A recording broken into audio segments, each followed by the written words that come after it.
Hello everyone. I welcome you to Fundu Tutor platform.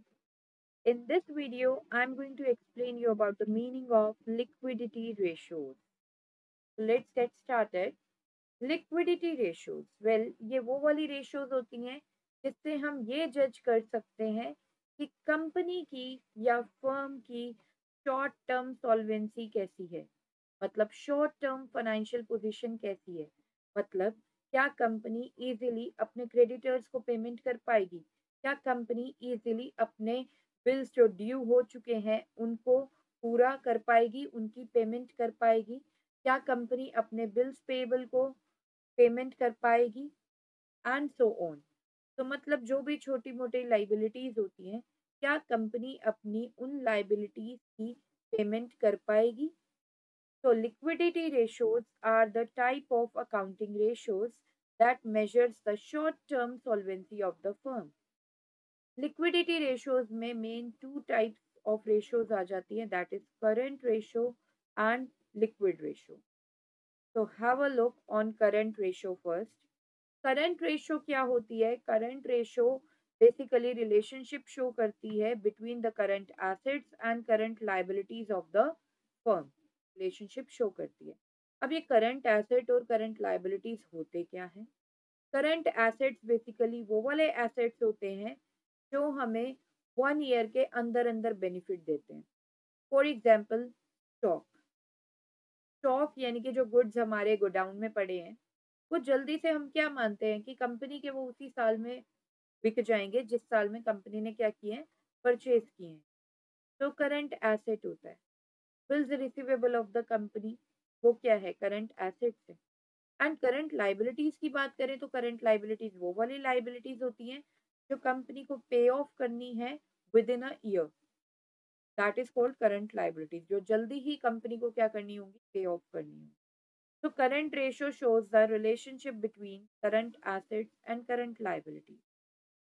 Current ratio को हम कैसे calculate करते हैं? Here's the formula to calculate current ratio.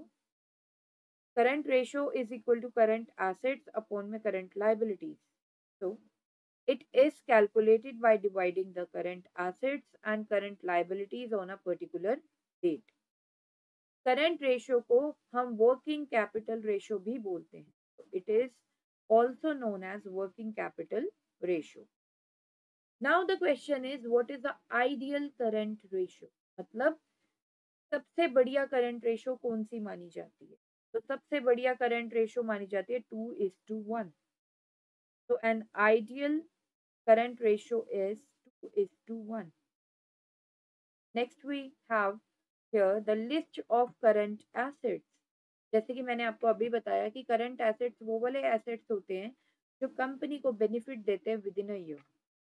So there are some examples of current assets: cash and bank balance, debtors after deducting provision, bills receivable after deducting provision, stock, marketable securities, prepaid expenses, advance payments, income accrued but not due or received.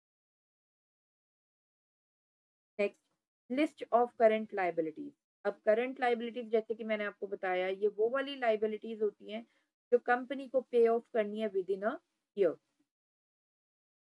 Like creditors, bills payable, bank overdraft, short term loans and advances, outstanding expenses, provision for taxation, unclaimed dividend, income received in. Now quick ratio.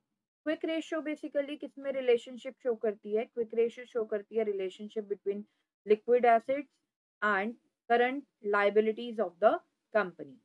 Liquid assets कैसे निकालते हैं? Liquid assets को हम quick assets भी बोलते हैं। Liquid assets हम निकालते हैं करंट एसेट्स में से स्टॉक एंड प्रीपेड एक्सपेंसेस को माइनस करके।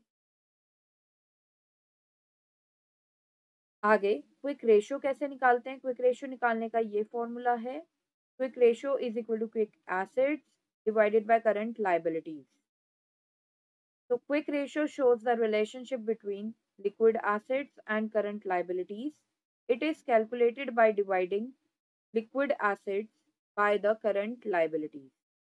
क्विक रेशो को हम लिक्विड रेशो या एसिड टेस्ट रेशो भी बोलते हैं।